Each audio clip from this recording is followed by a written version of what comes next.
total inspiration for anyone who's like, you know what, I can't do it. Yeah, you can. You can do anything you put your mind to.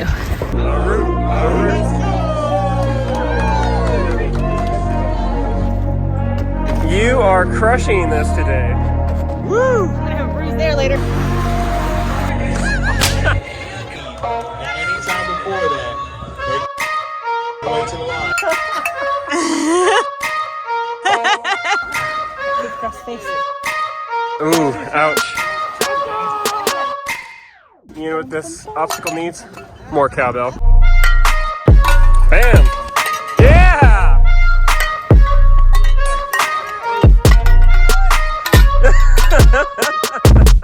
If that flag hit you in the face, I was gonna laugh. So if you've been thinking about doing your first Spartan race, you might be thinking, which race should I choose and what type of event should I enter? So just a really brief overview of the 3 different race types. There's Sprint, which is a 5K and usually 20 obstacles. Then there's a Super, which is 10K and usually about 25 obstacles. And then there's the Beast, which is 21K with about 30 obstacles. However, there are also different heats that you can compete in. There are open events, there are age group events, and then there are elite events. Our recommendation is, if this is going to be one of your first Spartan events or even one of your first races, then we will recommend that you do a sprint distance and an open heat. But stay to the end of the video and we'll explain a little bit more details why. But let's just go ahead and jump into one of the sprint races that we did recently with my parents, and we'll show you exactly why a sprint distance is probably going to be the one that you want to do yourself.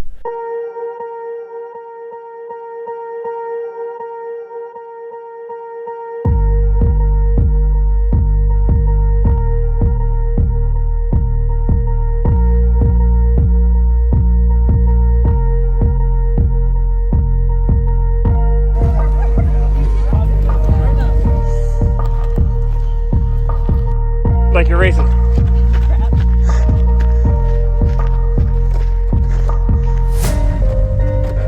Woo!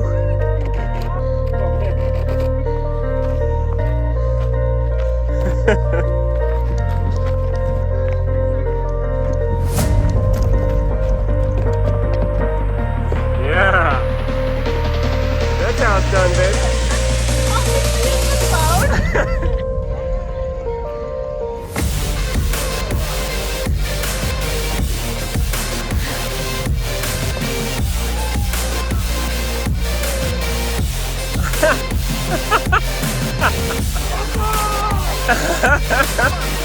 Oh. Oh man, that really warmed the touch.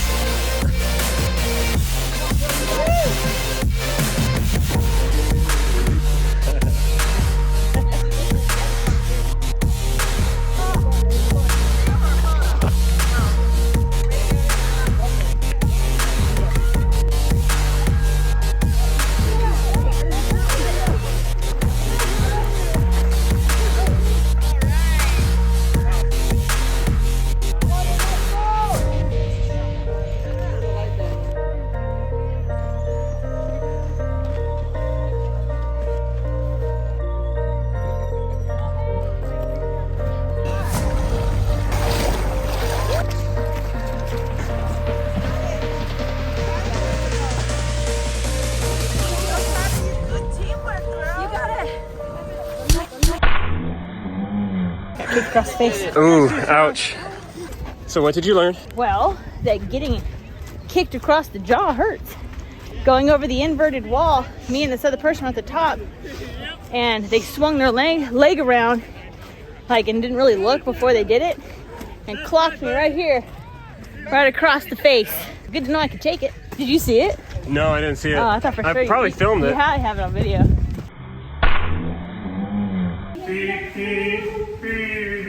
Woo, woo. Now get it going. Get it started.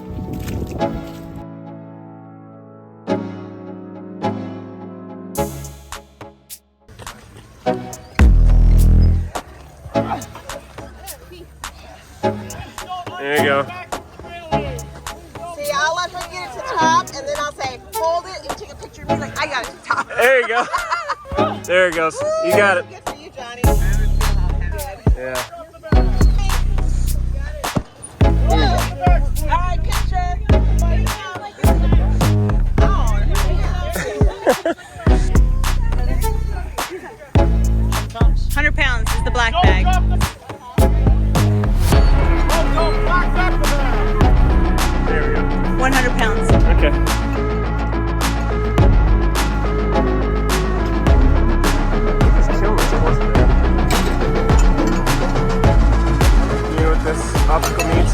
More cowbell. You do.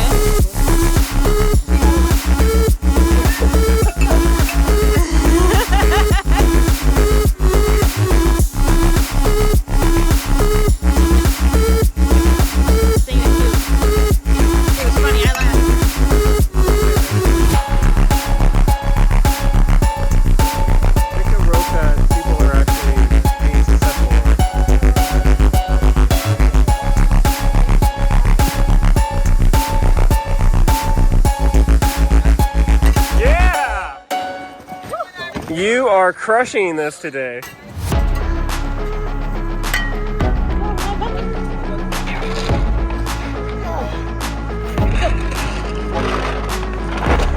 You got this.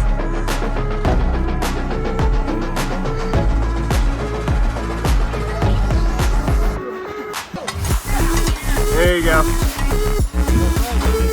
Keep going. One more. Ring that bell. Nice.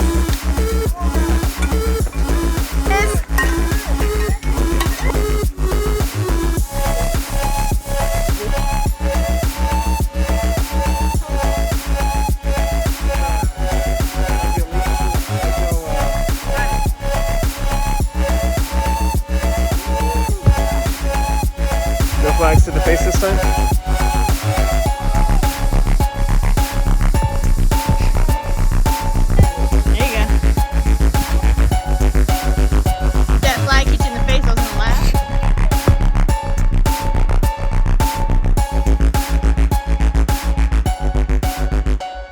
So we're more than halfway done with our sprint portion of our trifecta. Yep. You are crushing this course. How are you feeling so far?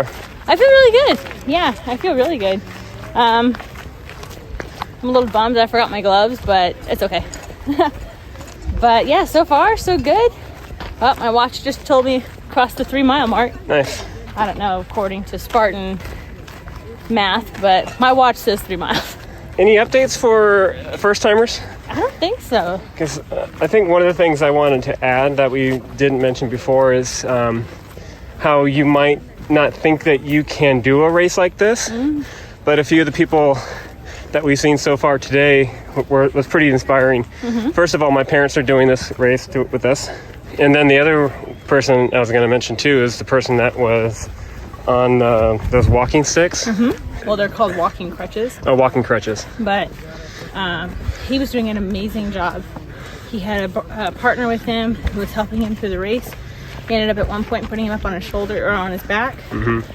And, you know, it's total inspiration for anyone who's like, you know what, I can't do it. Yeah, you can. You can do anything you put your mind to. We've seen quite a few people on this race who are a testament to that. Yeah, absolutely.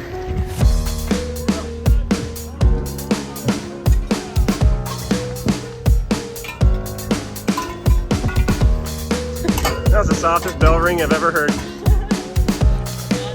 Bam!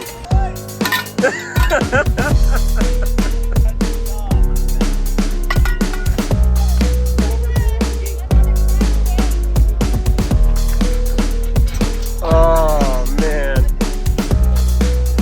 Boom! There it is.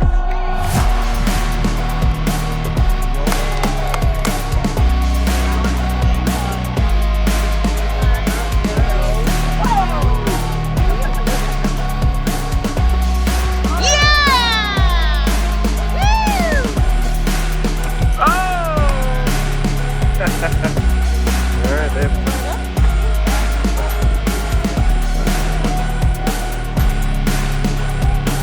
There you go.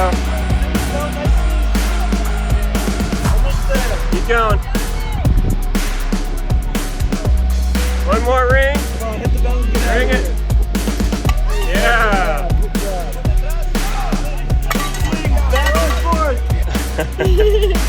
Still got all our skin. Yep. Oh my God, I am not gonna fail this. That stupid guy looking me dead in the eye. Right.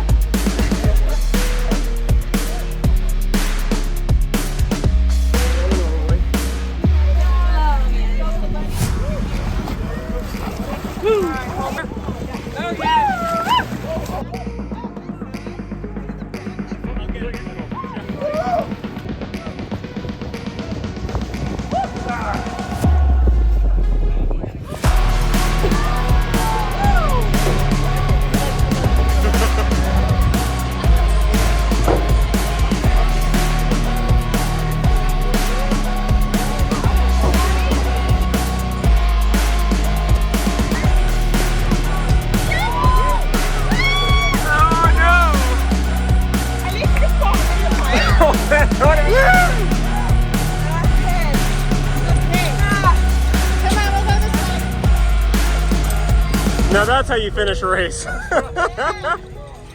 of being a stuntman, learn how to roll properly. That's how you do it. So earlier in the video we mentioned how if you are going to be doing a Spartan race, that a sprint distance and an open heat might be the one that you want to go for, and we just wanted to give you 5 things to consider when you're selecting your first race. And the first thing that is kind of a big consideration is the distance, because a sprint or a stadion is going to be the shortest distance. They typically are around a 5K. So they say. The distance may actually vary a little bit from course to course, but out of the big 3, the Sprint, Super, or Beast, a sprint is the shortest distance, and so you might actually have the best experience on that course. I agree, because distance is always a factor that you have to think about, because like, I want to do a Spartan race. Okay, well, just make sure you choose the one that's most appropriate to your fitness level and the goal that you're trying to achieve. But as a first timer doing a Spartan race, it's probably best that you do with the sprint or the stadium run, just because, like Chris said, the distance is less. It's only a 5K. And the second one is the obstacles. Mm-hmm. There's fewer obstacles and they're easier. They don't have some of the more challenging, rigorous obstacles for the sprint or the stadium run. They're a little bit more manageable for people, especially those who are first timers. One other thing to consider about the distance is you might be thinking that a 5K or just 3 miles is a pretty short race, and it usually is. But another thing that you might want to consider too is the terrain, because a lot of these courses are taking place out on the trails, and in a lot of cases in the mountains. The terrain might actually be a bigger factor than the distance, because this is just one of our experience. The last time we ran a Beast, we were thinking, 13 miles isn't that bad. For us, it's not. 13 miles is easy for us to do in flat sea level ground. Right. Flat sea level ground. Now, we've been to the mountains 100 times, but Big Bear running the Beast was the best, worst experience of my life. Beat the mountain. Yeah. I think the mountain beat us. Which I think almost didn't make it back. Yeah, and I think we're going to do a separate video on running the Beast, or at least our experience and some of the things that you might want to consider before you jump into doing your first That'll Beast. That'll be a separate video. We have run a sprint, and the terrain. We ran a sprint with my dad back in December of 2021, and it was only, I think altogether it was probably 4 miles. It was like 4.1 miles, but there was 1,000 feet in elevation gain. Mm-hmm. So it was a short race, but the elevation gain was legit. Like, it was like, whoa. And if you're not prepared for something like that, it makes things rough. But it's hard to gauge, though, when you select a race. Yeah. But we ran another race back in March with his parents. It was a sprint in Pala, California. At the Fox Raceway, the motocross event. Yeah, the motocross raceway. Yeah. Okay, that was one of the easiest races I've ever done, because it was flat almost the whole time. Yeah. So you just have to choose your race wisely. Think about, okay, it says it's in this area. Where could they be holding the race in that area? What does that terrain look like? And it's not to discourage you to think, well, maybe I shouldn't even do a sprint. No, you can. Like I said, it's not going to be this horrible experience. The terrain's going to be crazy. No, but it's just something to think about. Like, 2 totally different experiences. My poor dad had 1,000 feet elevation gain. His parents had none. So it just kind of depends, and that terrain also can set the pace for your race. When you're selecting your race on the Spartan website, sometimes they have give you a general idea of how difficult it's going to be, as far as, how high is it in elevation, how much elevation gain there is. Yeah, weather. They rate it on 4 things: your elevation gain, your altitude, the terrain, and the weather. So it's a little vague, and they don't really give you how, like, specifically for elevation gain, it's going to be 1,000 feet or 2,000 feet elevation gain. They just give you a general idea of the difficulty. And so that's easy, something, medium, or hard. So that's something that you might want to consider too, is when you are selecting your first race, or just a race in general, take a look at those ratings just to give yourself an idea of how rough the terrain is going to be. Sometimes it's really muddy, like the Fox Raceway with the sprint that we did. Fun. Sometimes it's going to be very hilly and dry sand, like Big Bear. Oh, yeah, I was thinking Big Bear where people were slipping down the hills and like yeah. twisting their ankles and we stuff. the stories we can tell. You want to start with something small, but start now. Don't be like, I will win. I'll do it when I'm in better shape. I'll do it when I can, you know, do all the obstacles. I'll do it when... No, start now. Do it now. Because we can come up with 1,000 excuses of why we're going to put it off. But start small, start now, and just enjoy the experience. The point of it is to have fun. And they are a lot of fun. You can go out there, you know, you can get dirty, you can try the obstacles. If you look at that and think, I can't do it, don't do it. Don't try to do something if you physically know you cannot do that obstacle. Don't do it. It's not worth it. You want to have a good time. You want to have a good experience, and it's fun. It's something you can look back on and be like, yeah, I did that. And also that kind of leads into why you should choose an open heat, because there are different heats that you can participate in. And the first one is an open heat where pretty much anybody can sign up for it. And it's exactly that. It's your own race. If you jump up to different heats like age group, then it does start to become competitive. A little different. And the rules do change, or at least they become more enforced. Because if you do an open and you don't do your 30 burpees, you know, there's no penalty to not doing your burpees or walking around an obstacle. Because, you know, on an open heat, they do have signs to where if you feel like you can't complete an obstacle, or you might feel like you might actually get injured or hurt on one, then you can just walk around. That's something that you want to keep in mind when you're selecting your race. Is you probably want to select an open heat for your first one, just in case you come across an obstacle that you feel like maybe I'm going to get injured on this, and to, you know, play things on the safe side, because we have done a lot of these races at this point, and we've seen people get seriously injured on some of these obstacles. You get like in the heat of the moment and you're like, I want to try it, and maybe you push yourself too far. You know, yeah. Some people do it, they want the accountability, so instead of doing the obstacle, they'll do their 30 burpees. But like Chris said, again, in an open heat, nobody's going to stop you and say, excuse me, where are those 30 burpees? No, nobody's gonna do that. So it's not something you have to worry about. But like Chris said, when you do jump into the next level, so competing with age groups or competing in the elites, right? Okay, it's different. You do have to do the obstacles, or you get penalized with your 30 burpees that you have to do, and they've got people watching. That's a video of on its own. I'm not going to get into that. And that is something that we're going to do for the first time this year. I'm going to run an age group and compete, and Johnny's going to be running an age group and competing. My goal is to finish. I don't. At this time, I'm not worried about making podium. And I think I have the same general goal as, like, I want to at least be above average, like be above that 50% he doesn't want to percentile. Be last. But I'm going to work really hard and train really hard. And if I could podium, that would be amazing. But we'll see. We'll let you know. That'll be a different video when that comes around. And then the fifth thing too is to just enjoy yourself. You know, give yourself a date, something that you can work towards, a goal. So even if you're like, okay, let's see, it's July 12th. I want to run this race in December.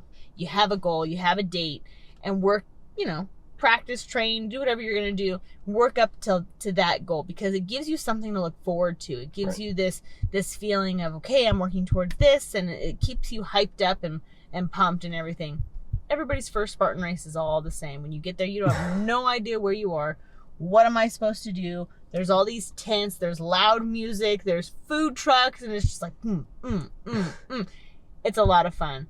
But once you do your first race and you experience that feeling, it creates like this almost addiction where you're like, I gotta do this again. I'll tell you, our daughter ran the Monterey Kids race a month ago, and it felt wrong being there, not racing myself. Like, we were there and she ran the race and it was done, and you had all these other athletes there who were running and doing all their races, and I'm like, oh, it feels wrong. I should be gearing up. I should be like pumping up and ready to go. And we had to like leave after 30 minutes because our daughter's race was done. So it creates this enjoyment, and it's like, I gotta do it because it's fun, and enjoy yourself, have fun, set up this goal, you know, and get out there and just do it.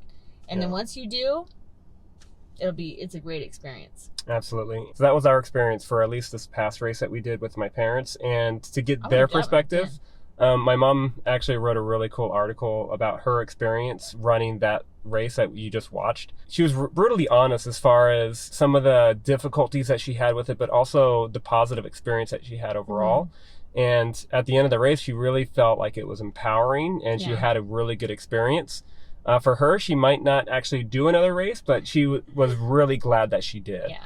And so that's something that I encourage you to check out. I'll leave a link down in the description down below to her article about her experience running that race. Because she was like, I was able to do it. I might not have been able to do all the obstacles. I didn't even do probably some of them right. She was like, but I did it. Yeah. She's like, and that to her and your dad were both like, the fact is that we went out there, we did something completely outside of they did something outside of their comfort zone. Yeah. And they got out there and they just did it, and it gave them this like boost of confidence, and this like made them feel really good about themselves. And that's really what it's all about. It's not about, you know, being perfect in every aspect of this race and then being first in this race and doing everything, all the obstacles the right way, or doing, it's not about that. It's about going out there and having fun. If you compete, it's different. That is true. Yes. For all the competitors out there, it is true, it is different. But if you're running an open heat and you're out there just going out there to have fun and enjoy the experience, go out there and have fun and enjoy the experience. Mm-hmm. If you want to compete, we'll see you in a couple other videos and we'll talk about those. We'll talk about those experiences. So. Yeah, for sure. But yeah, just go out there, make it happen, have a good time, mm-hmm. and maybe one of these days we'll bump into you during one of our next Spartan races. Yep. So take care, everybody. Bye. Bye.